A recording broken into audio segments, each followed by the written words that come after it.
Hello, I'm broadcasting from Ilion. I check out this canal boat behind me.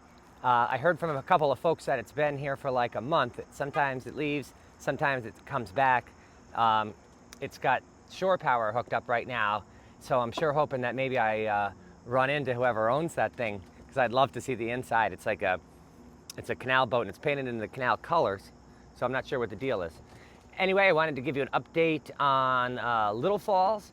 So between Canajahari and Little Falls, first I was in Mohawk River, but then I believe it's lock 17 is actually like the highest lock in the highest lift in the entire system. It's also the largest lock in terms of geographical area. It was like a cavern being inside of this thing.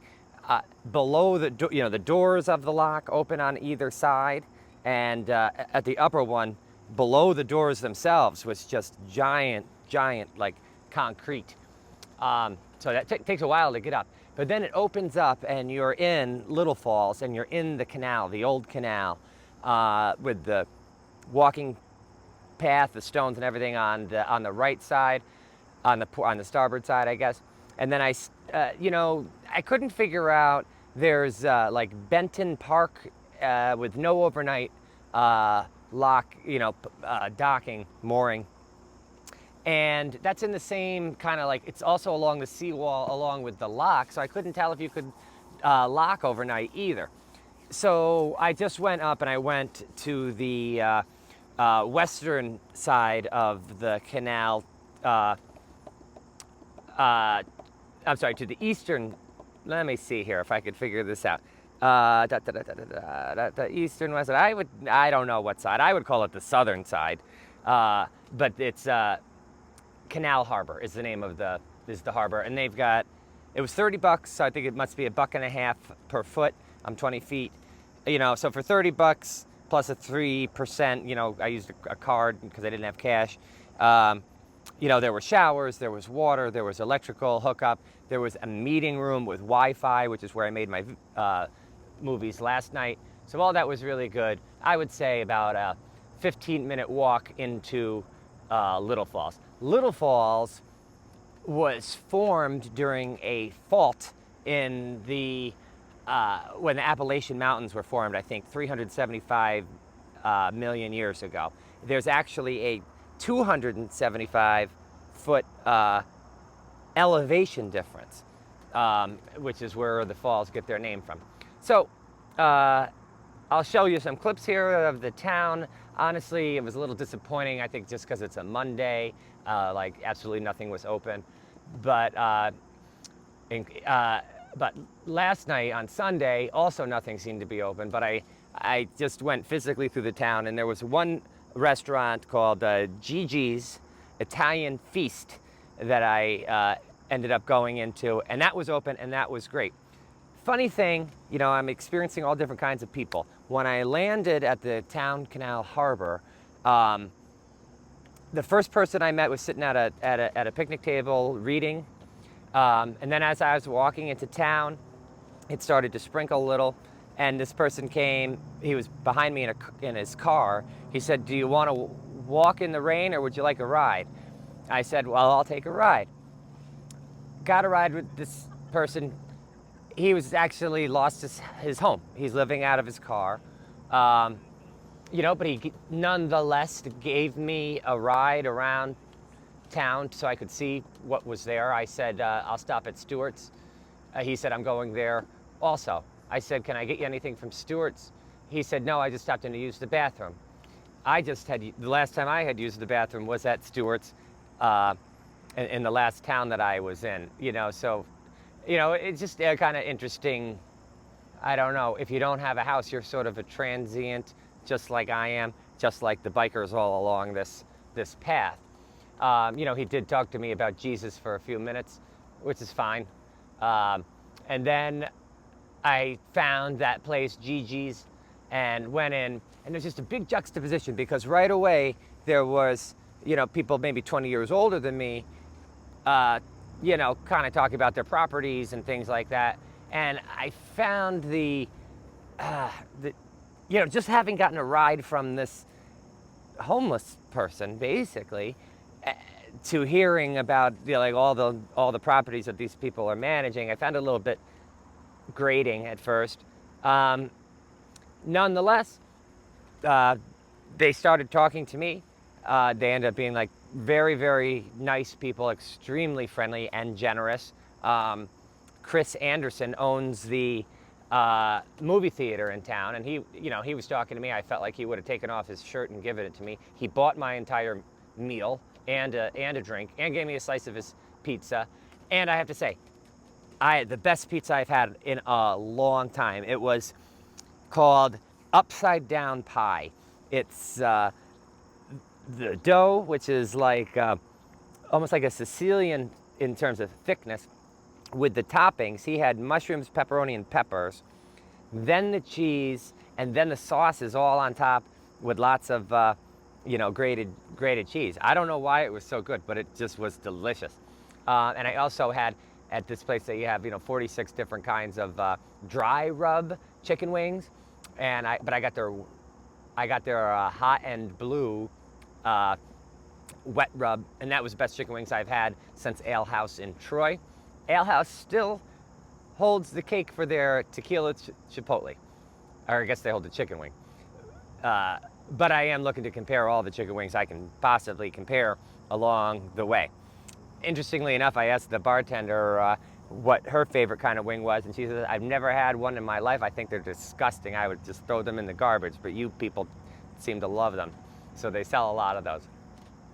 Anyway, as I was getting home, walking home, I was sort of thinking to myself, like, gee, I wish I could have got bypassed, and maybe the guy who bought me a meal could have bought it for the homeless guy.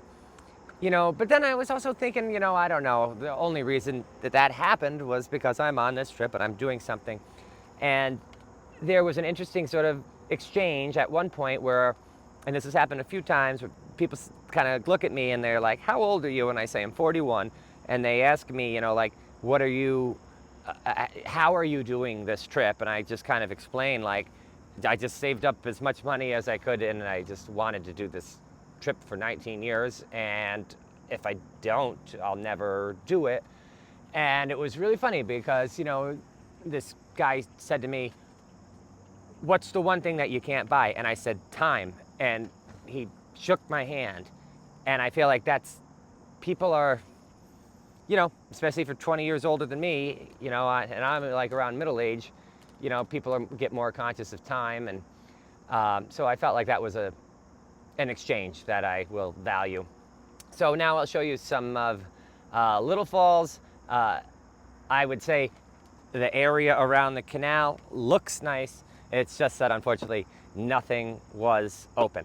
Now tonight I'm gonna go explore Ilion. So enjoy, and I'll talk to you guys soon. And if you enjoy this, don't forget to like, subscribe, and share. It really helps. Thanks.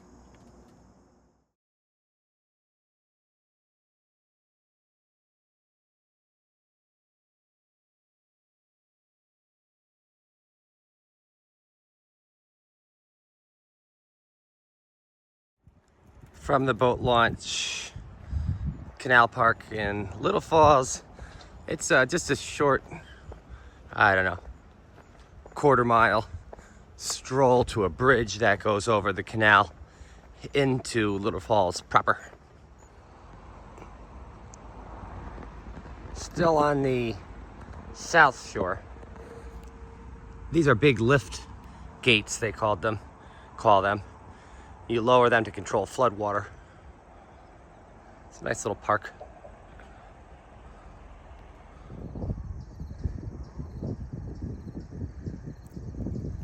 Still now looking north, and this is the bridge that crosses the canal. As soon as I got above Lock 17, which is the highest lift on the entire canal in one lock, it started to really feel like a canal more than a river. Here's an old mill. I'm told that they made military clothing in the Second World War. Obviously these mills used to run on water power before electricity. Still visible from the 167 bridge. A better example of a mill, and perhaps the separation of the Mohawk here from what we just saw as the canal. When the Erie Canal was originally built, there were several failed corporations that preceded it, which attempted to, they would call it canalize the river, like the Mohawk River or maybe Wood Creek. And it was just beyond the ability of people and the technology at the time to remove all the obstacles from the river. It was easier to dig a big ditch.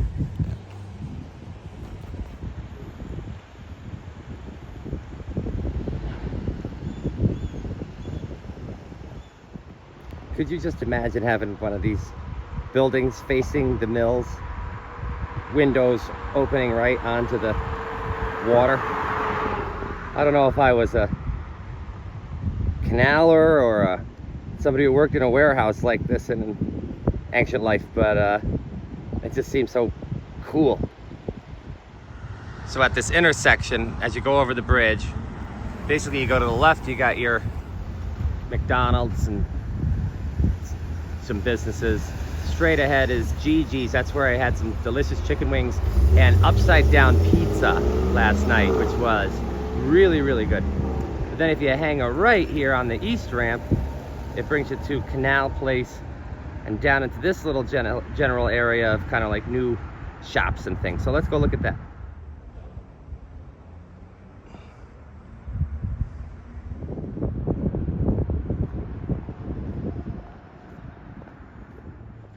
Halfway House Cocktail Lounge.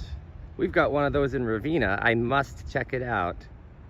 But it's kind of, I can't quite tell where it's pointing to. I don't think it's the antique showcase.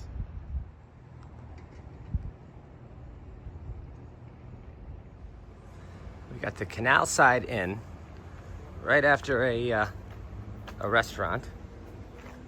Let's see. We got a artisanal herb goods. They open at 10 o'clock.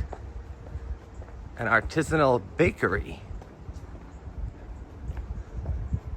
which is not open. Along the towpath, which appears to be open. I'm gonna go in this place. Unfortunately, they are not open. They just have a sign that says open. Maybe I'll have better luck after lunch.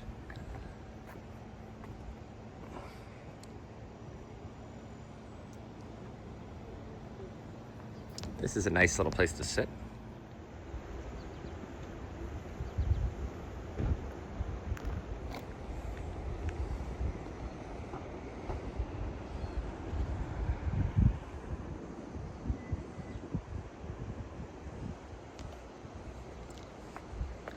This is another little bridge now. I love how this meanders. Now we're at like a smaller, older bridge. There's the building I want to live in. And this is going to bring me, I think, to an old canal lock. So we'll see what we get. I just want to point out this cantilevered porch. Cantilever is when you have got a beam that extends out, so that metal beam underneath, there's probably several of them, must proceed through the entire building, and that's enough to hold up the weight of that porch. Although I would be a little afraid to be out on there.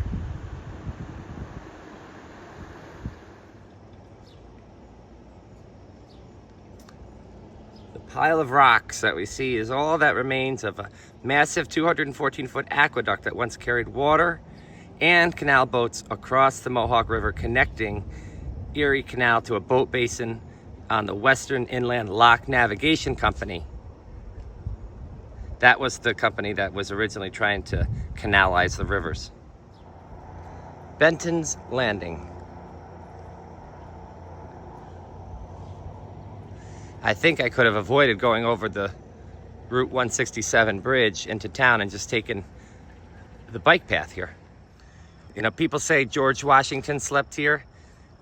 The Marquis de Lafayette has many signs just that he passed through a place. He was such a celebrity. He was a French aristocrat that fought on the American side in the Revolution. You know, the young guy around the age of Aaron Burr and Alexander Hamilton that were part of Washington's sort of up-and-coming aide-de-camps. There's a very long seawall that goes from the top of Lock 17 all the way into town. Lock 17 would be down this way. However, there was and you can pull up here, but there's a sign that says no overnight mooring. So I got in about 5:45 yesterday, and I figured I would just find my place for the night. And I'm wrong. I do have to cross the Route 167 bridge in order to get back to the other side where my boat is. That's the pile of rocks that is all that remains of the aqueduct. Okay, I get it now. It's not a sign for the Halfway House Tavern here in Little Falls. It's just an old sign that's for sale at an antique store. The ubiquitous train. Trains have been ubiquitous since maybe Half Moon. The train tracks follow the Mohawk River Valley, since it is the only geographical break between the Adirondacks and the Catskills and Appalachian Mountains, providing an east-west passage. It's the old canal wall. I mean, really, it's the new canal wall. It's just the canal wall. So, the man at the antique store told me I had to go check out Profile Rock, 0.71 miles back towards the lock where I just was. It's a rock that has a face like a profile of a person. I'm gonna guess I gotta look at it a certain way, but it also occurs to me that would be a good way to trick somebody like me. Just tell them, oh yeah, just gotta walk 7 miles and you'll see an octopus fossil or something. You gotta see it before you leave this town. And then I would go, and there would be no octopus fossil. Okay, are we looking? Does that look like a man's face? I don't know. Maybe I'll get closer and see. There we go. I kind of had to put myself into a canal perspective. Profile Rock. Hello, kitty. Yay, this is the first cat I've seen since my trip began. Do you want to get pet? You look like my neighbor's cat. You look like a cat I used to have. I'm gonna put the camera down. It was too loud to record, but there was a man working behind some chain link on some machinery. And I said, you see that black and white cat? He said, oh yeah, he comes around, visits us. Last winter down at the power plant, they let him live in the garage there. And as soon as the weather got nice, he took off, but he just comes back every couple days. Lock cat. I was going to be an ornithology major in college, but I figured, nah, that's for the birds. No, but seriously, I got this book from the antique store down here in Little Falls. When I was when I was planning this trip, I got a geology field guide book because I figured people might want to hear the rocks more accurately described than just rocks as I go out the canal. And the introduction said they got this whole series of different guidebooks, all started with Peterson's Field Guide to the Birds. This is neat, right? So what you do, you see it's got this ruler on the back, so you wait for a bird to fly by and then you go you measure it and you're like, 3.5 inches. Oh, that must be a raven. I'm just kidding, that's not how it works. There's a series of, sort of like questions and answers that narrow it down to what you are, like what animal you're looking at, what kind of bird you are. Color, no, not color. I wouldn't say, oh yes, color. Really a treat. And I also like to just read these kind of books just because, I don't know, like in addition to the guide, it just tells you information. A lot of times at the beginning of a book like this, they'll have, yeah, it's like a general topic, and you can learn about birds or whatever it is you're reading about. So at the corner of 4th and Main is, I'd say, the real main street. Gigi's, that's where I had dinner last night. They got like 46 different dry rubs for their wings and like 10 wet ones. I had hot and blue. It was delicious, absolutely delicious. Blue cheese and their hot sauce, you know, mixed together.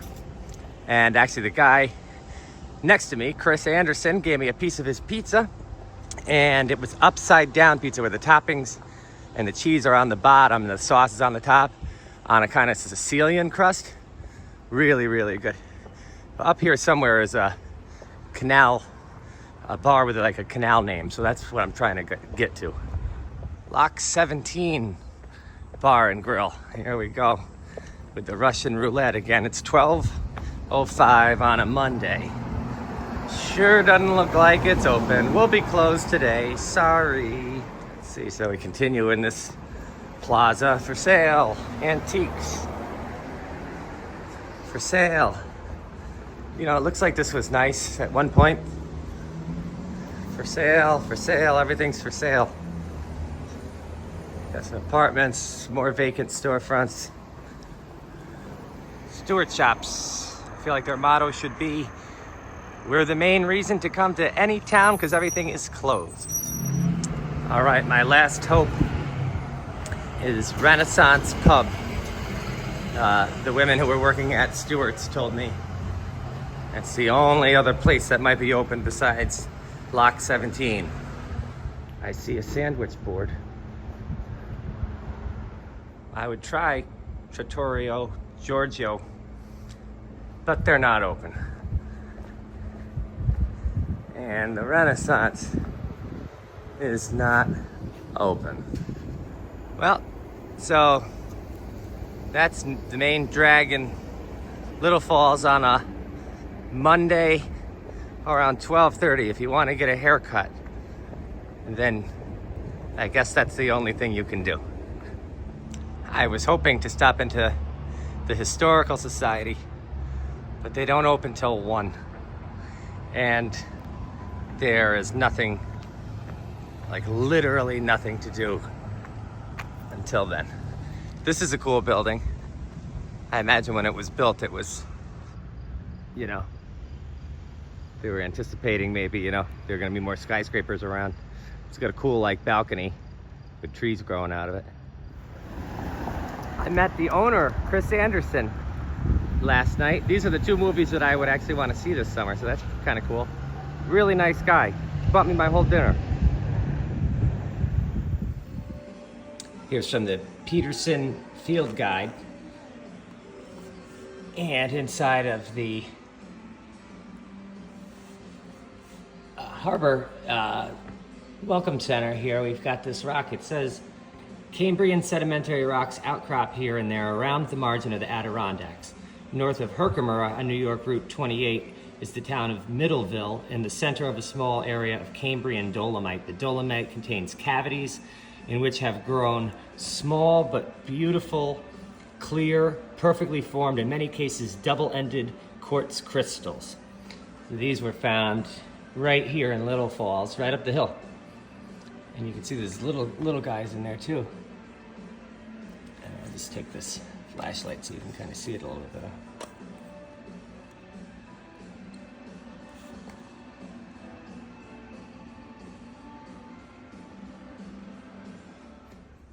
The person at the Welcome Center let me into a room from, I believe, said 1910, and they've made the like a whole history display. I won't go through every one of them, but I'm going to take pictures of them and I'll put them on Instagram.